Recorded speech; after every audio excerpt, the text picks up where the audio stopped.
중국과 미국의 기본 방향이 우리나라 핵심 기술 빼내는 거임. 계란은 한 바구니에 담지 마라는 투자의 기본 원칙은 아무리 강조해도 지나침이 없음. 미국, 중국은 항상 조심해야 할 국가입니다. 계란을 한 바구니에 담는 것은 현명한 선택이 아니라는 사실. 선택지 말레이시아는 좋아 보이네요. 그리고 기술이 독보적이라면 굳이 시장성이 큰 중국과 인도에 공장 투자 안 해도 필요하면 사가게 되어 있습니다. 기술을 지키는 게 더 중요해 보입니다. 왜 다들 외국으로 나가려고 하는 거야? 그냥 한국이 최고야. 인건비가 높지만 그만큼 안정적이고 자동화시키면 된다. 좀 생각의 전환이 필요하다. 외국에서 공장을 지으면 뺏길 확률이 높아. 현재 미국의 IRA가 그야말로 파죽지세의 기세를 보이며 동맹 한국의 근심을 더 하고 있습니다. 그런데 이럴 때 한국의 우방국들이 오히려 한국에 파격적인 제안을 한 것으로 판단됩니다. 물론 한국 입장에서는 보조금을 준다고 해서 무조건 아무 나라에 가는 것은 절대 아닙니다. 가장 중요한 것은 입점하는 국가의 시장 자체가 받쳐줘야 하며 국가 간 무역 규모도 매우 중요합니다. 그러나 한국은 이러한 조건만을 가지고 입점을 했다가 결국 낭패스러운 일을 여러 차례 겪은 바 있습니다. 상대 국가에서 막대한 보조금을 약속했으며 신뢰에 믿고 들어갔음에도 불구하고 당했다는 것인데요. 첫 번째는 한국과 가장 무역 규모가 크며 수십 년간 한국의 흑자 무역을 달성하게 한 중국의 경우인데요. 중국은 한국 기업을 중국에 계속 불러들이는 과정에 정말 정성을 다해서 진심으로 대하기도 했습니다. 왜냐하면 중국 지방정부는 일단 실적을 숫자로 올려야 하며 이것을 중앙정부에 보고하게 됩니다. 공산당 중앙정부에서 지방정부가 실적을 잘 내면 중국 수십 개 성의 당서기를 비롯한 고위 공무원은 승진이 빠르고 중앙정부의 진출이 빠르기 때문에 일 잘하는 모습을 시진핑 중앙에 보여야 하는 것이죠. 따라서 지방정부는 너나 할 것 없이 외국 자본을 유치했고 그중 한국을 가장 큰 고객 중 하나로 받아들였으며 공장 부지를 무상으로 임대하고 파격적인 세제 혜택 등 한국이 무시할 수 없는 인센티브를 제시한 것입니다. 한국 입장에서도 중국은 전 세계에서 가장 큰 공장이자 시장이기도 한데 입점 혜택까지 파격적으로 주니 많은 기업이 중국에 공장을 세울 수밖에 없었고 그것으로 또 실제 막대한 이윤을 본 것은 사실입니다. 그러나 결국 그 과정 가운데 중국의 기술 탈취로 인해 한국의 LCD와 같은 사업은 아예 중국으로 넘어갔고 이제 OLED가 추격당하고 있으며 배터리의 경우 중국 제조사를 제외하곤 보조금에서 제외되었습니다. 따라서 한국도 무조건 보조금을 받고 그 나라에 들어간다는 것은 상당한 위험을 감수하는 것이죠. 많은 이들은 중국에는 공짜라는 것은 절대 없다며 경계해야 한다는 의견을 제기한 바 있습니다. 또한 탈중국을 외치면서 이제 중국 외에 신뢰할 만한 민주진영과 많은 사업을 진행해야 한다고 했습니다. 그런데 중국이 아니라 미국에서도 보조금을 받는 한국에 유사한 일이 발생해 충격을 던져준 것입니다. 정말 신기한 점은 한국이 결국 중국의 뒤통수를 맞은 구조와 그 단계가 매우 비슷하다는 점이었습니다. 우선 중국은 성 단위로 실적을 올리려고 한국을 불러들였다면 미국은 주 단위라는 게 비슷합니다. 미국 각 주지사는 우리 주에 모시겠다면서 한국 대기업을 파격 세제 혜택 등으로 끌어들였습니다. 다만 중국은 한국 기업이 들어가면서도 다소 불안한 마음이 있었지만 그런 점은 덜한 편이었습니다. 그러나 이제 바이든 대통령의 IRA 등장 이후에 결국 미국도 중국과 같은 방향성을 보이고야 만 것입니다. 미국이나 중국 모두 한국이 보유하고 있는 기술과 거기에서 벌어들이는 막대한 이득을 탐낸 것인데요. 따라서 한국 기업들은 중국 측에는 탈중국을 고려하며 미국에는 투자 축소도 대거 검토하는 상황입니다. 물론 미국은 중국처럼 한국의 자원을 몰수하거나 공산당처럼 막무가내의 한한령 같은 모습은 없을 것이기에 미국에서 완전 철수를 하지는 않고 적절히 미국과 부드러운 관계를 맺되 투자를 줄일 것으로 보입니다.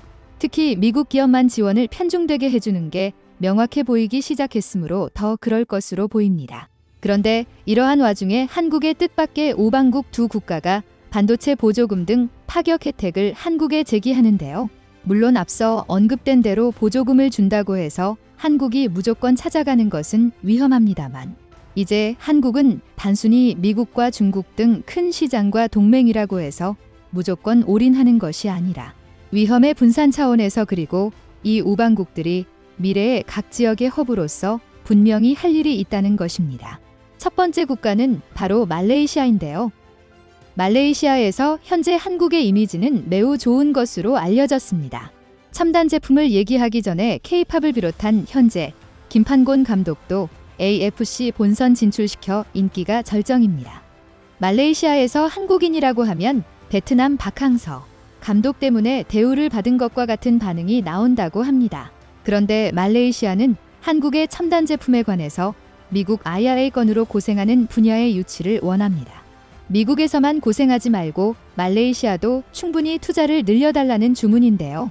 우선 말레이시아 정부는 한국의 반도체 주요 장비나 부품 등을 수입할 시 세제 혜택을 적용하고 있으며 반도체 강국인 한국이 말레이시아에 입점하기를 강력하게 원하는 것으로 전해지고 있습니다. 미국과 중국의 규모 면에서 비교가 안 될 수 있습니다만 말레이시아는 각종 반도체 업체들이 다수 입점해서 이미 동남아에서 반도체를 상당히 공급하는 국가로 허브 역할을 하는 것입니다. 따라서 이런 반도체의 중소 허브에서도 한국이 협업 가운데 좀 더 투자금을 분산할 필요가 있다는 지적이 나옵니다. 중국에서는 탈중국을 해나가며 미국은 투자 금액 축소를 전 세계에 분산시키자는 전략입니다. 또한 말레이시아가 현재 한국과 가장 협력이 잘 되는 분야는 바로 전기차 배터리 분야입니다. 삼성 SDI는 지난 7월 말레이시아에 1.7조 원을 투자해 원통형 배터리 공장을 증설한다고 밝혔습니다. 이미 말레이시아 1공장에서 생산 중이며 이 물량은 독 3사나 한국 전기차 브랜드 등에 수출 중이고 이번 2공장을 증설함으로써 테슬라에도 직접 수출을 타진할 것으로 보입니다. 테슬라도 중국 공장이 있기 때문에 IRA를 우회할 다양한 루트가 존재하는 것으로 알려졌습니다.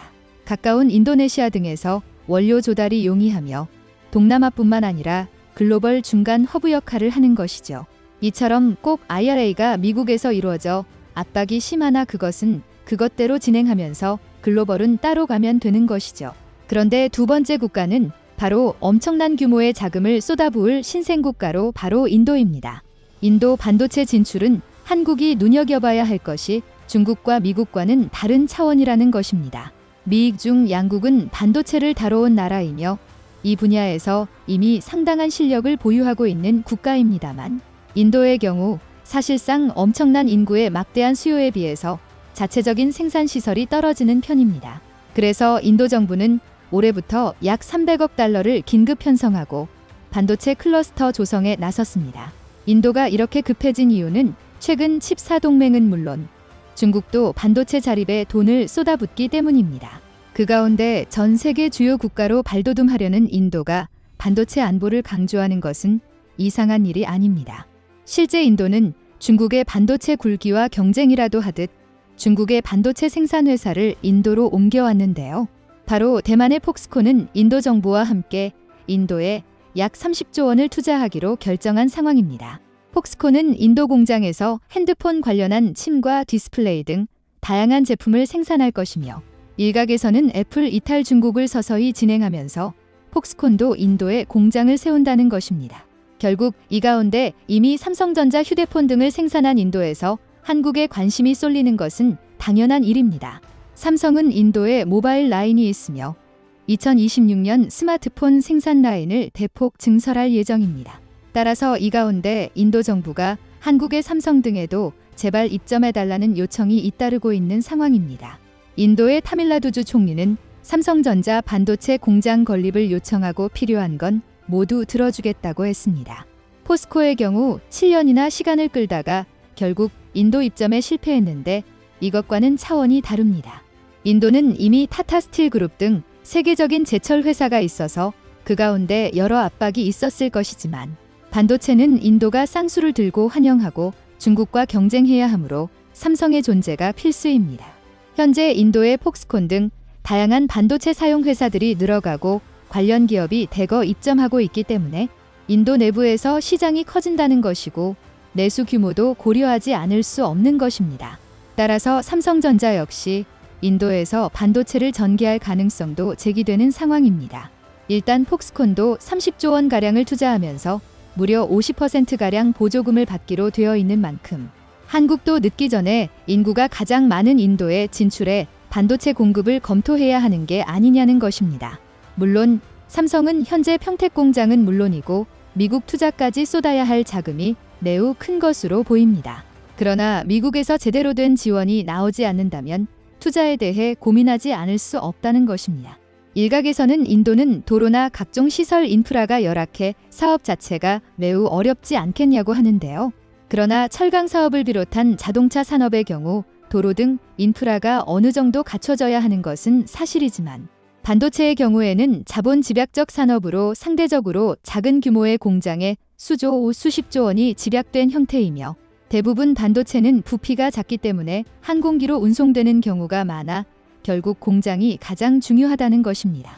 물론 본래 인도는 삼성 반도체나 하이닉스 등의 검토 대상은 아니며 투자처로서 급한 대상도 아니었습니다만 이제 미국조차 예상할 수 없는 정치적 변수를 보이며 한국 기업들은 글로벌 다변화를 더욱 추진하는 것이고 미국의 적대국이 아니면서 미국과도 우방인 국가에 분산 투자하는 전략을 대거 펼쳐나간다는 것입니다. 결국 관계자들은 이러한 상황이 지속되면 바이든 정부의 IRA가 실패할 가능성이 매우 크다고 하는데요.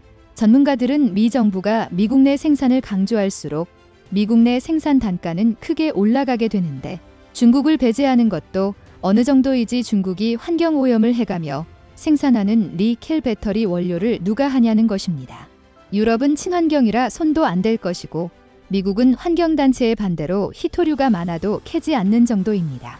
따라서 바이든 재선을 위한 법안이 다소 급조되었으며 실패할 가능성이 농후하다는 의견이고 그렇게 지속된다고 하더라도 미국 내 전기차나 각종 첨단 제품 가격이 치솟기 때문에 결과적으로 미국 소비자들의 불만이 폭발하여 IRA 법은 대중의 지지를 잃어 유야무야될 가능성이 크다는 것이죠. 이처럼 한국 대기업들은 미국 외에도 한국의 기술을 자국에 가져와 달라고 대거 요청받고 있습니다. 한국도 미국은 중요하지만 지나치게 올인이 아닌 위험 분산의 의미로도 이러한 행보는 중요하게 여겨집니다. 최근 달러 환율이 1,400원대를 돌파해 깜짝 놀라신 분들이 많으실 건데요. 이 때문에 빨리 한미 통화 스와프를 체결해 환율을 낮춰야 한다는 의견들이 나오고 있고 실제로 이를 체결하기 위한 시도들이 계속되고 있습니다. 하지만 통화 스와프를 원하는 우리의 요청에도 미국 정부는 묵묵부답인데요. 중간 선거를 앞둔 바이든 대통령 입장에서 통화 스와프로 인한 경제 상황 변화는 그리 달갑지 않기 때문입니다. 바이든이 계속 통화 스와프에 응하지 않아 환율이 1,500원대까지 가는 등의 사태가 벌어지면 과거 외환 위기와 같은 경제난이 오지 않을까 우려하는 목소리도 나오고 있는데요. 다행히 그 정도까지는 걱정하지 않아도 될 것으로 본다는 게 관련 전문가들의 의견입니다. 왜 그렇게 말하고 있는지 자세히 알아보지요. 사람들이 한미 간 통화 스와프가 이루어지지 않고 있는 것에 대해 불만을 나타내는 건 현재의 환율이 IMF 외환위기 시절의 수준이어서인데요. 많은 분이 기억하다시피 당시 우리 원화 가치는 종이 조각에 가까워져 물가가 치솟아 올라 서민들의 고통은 극에 달했습니다. 기업들도 상황은 크게 다르지 않아 외환 위기 전 빌렸던 외화로 투자해 성장했던 여러 기업이 큰 피해를 보거나 아예 문을 닫아야 했지요. 이는 자연히 대량 실업과 그로 인한 소비자들의 구매력 저하, 그에 따른 기업 수입의 저하 및 또 다른 실업자 양산 등의 악순환으로 이어졌습니다. 이 과정에서 피를 봐야 했던 사람들이 한둘이 아니니 그 당시를 떠올리게 하는 지금의 환율을 보고 불안해하는 건 당연하겠지요. 실제로 지금도 유가와 소비자 물가 등이 날이면 날마다 오르고 있어 이에 대한 대책을 요구하는 목소리 또한 커지고 있습니다. 정부에서 한미 통화 스와프 체결을 꾸준히 시도하고 있는 것도 바로 이러한 이유 때문이지요. 그러나 앞서 말한 것처럼 조 바이든 대통령 필두로 한 미국 정부는 현재까지 통화 스와프와 관련해 미온적인 태도를 보이고 있었는데요. 오히려 기존의 다른 나라들과의 사이에서 했던 통화 스와프조차도 사실상 무력화시키는 모습을 보이고 통화 스와프 체결 가능성은 더 낮아질 것으로 예상됩니다. 대표적인 예가 기존에는 미국과 사실상 무한 통화 스와프가 가능했던 일본의 환율 개입에 반대했던 건데요. 결과적으로는 미국 재무부가 이를 용인 24년 만에 일본에서 정부에 의한 환율 개입이 이루어지기는 했지만 그 과정을 보면 원래는 미국 측에서 이를 원하지 않았음을 알 수 있습니다. 잘 알려진 것처럼 일본은 1조 3,300억 달러에 상당하는 외화를 보유하고 있는 중국에 이은 세계 2위의 외환 보유국인데요. 이 외화 대부분이 미국 달러 그중에서도 특히 채권 형태로 가진 것들이 많아 이를 팔거나 하는 형태로 통화 스와프나 정부 차원에서의 환율 개입이 가능했습니다. 일본이 무한 통화 스와프가 가능하다는 이야기가 나왔던 것도 바로 이 때문인데요. 그런데 이를 통한 일본 정부의 환율 개입을 미국이 제지하려 했기에 큰 파문이 생긴 겁니다. 아시아 경제 흐름에 대해 잘 아시는 분들이라면 일본 정부가 직접 환율을 조정하려 나서는 건 절대 예산 일이 아니란 걸 아실 건데요. 그도 그럴 것이 이번 환율 개입 전에 마지막으로 이뤄진 환율 개입이 무려 24년 전에 있었기 때문입니다. 이때는 98년 굳이 설명 안 해도 아시겠지만 우리나라를 포함한 아시아 여러 나라들이 외환 위기로 휘청거리던 때였는데요. 개별 국가를 넘어선 아시아 전체의 경제 위기였기에 일본에도 불똥이 튀지 않도록 정부 자원 개입이 필요했던 시기입니다. 그 이후로는 2008년 세계 금융위기 등 다른 경제적 위기들에 직면했을 때도 환율에는 직접 개입하지 않았던 일본 정부가 이번에는 환율 조정에 나선 걸 보면 상황이 보통 심각하지 않음을 짐작할 수 있는데요. 그도 그럴 것이 일본도 우리나라처럼 엔화 가치가 무시무시한 속도로 갑자기 하락하고 있기 때문입니다. 현재 일본 엔화는 26일 기준 1달러당 144.5엔에 달할 정도로 기록적인 약세를 보이며 환율 조정이 이뤄졌던 1998년 이후 24년 만에 처음으로 달러당 144엔대를 팔 기록 중인데요. 올해 초 달러당 115엔 정도였던 걸 생각하면 1년도 안 되는 기간에 무려 25%나 된 겁니다. 이런 엔화 약세로 수출은 줄었는데 원유랑 천연가스 수입액은 크게 느는 등 무역 수지 적자가 커지자 일본 정부가 환율 조정에 나서게 된 건데요.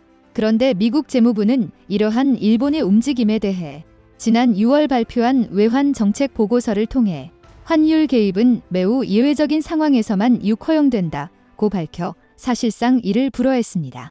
한마디로 말해서 우리 허락 없이는 우리 돈 시장에서 굴리지 말라는 거였는데요. 믿고 있었던 미국마저 이렇게 나오자 일본은 큰 충격을 받을 수밖에 없었습니다. 결국 지난 20일 한때 환율이 장중 146엔대까지 오르는 지경이 되어서야 미국 재무부는 일본 정부의 환율 개입을 용인해줬는데요. 문제는 이렇게 겨우겨우 해낸 환율 개입으로 내려간 환율이 0.2엔에도 미치지 못한다는 거. 이 정도면 누가 봐도 인위적으로 개입을 한 보람이 없는 수치인데요. 더 큰 문제는 이런 식으로 환율 조정을 해도 미국이 현재의 정책 기조를 계속 유지한다면 환율 상승을 억제하지는 못할 거라는 겁니다. 싱가포르 DBS 그룹 수석 이코노미스트 타이 무로바이 그는 이와 관련해 환율 급등은 아시아 국가들의 큰 위협이 될 것이라고 주장했는데요. 그러면서 달러당 150엔까지 환율이 오르면 아시아 시장 전체에서 대규모 자본이 이탈해 아시아 외환 위기가 개발할 수 있다고 했습니다. 이렇듯 미국은 오랜 우방이자 대중대러 전략에 있어 중요한 한국과 일본 경제에 악영향을 주면서까지 달러 가치를 높이는 정책을 꾸준히 유지하고 있는데요. 대체 바이든이 왜 이렇게까지 우릴 조지지 못해 안달인 건지 의아해하실 분들이 많으실 겁니다. 그 이유는 아주 간단한데요.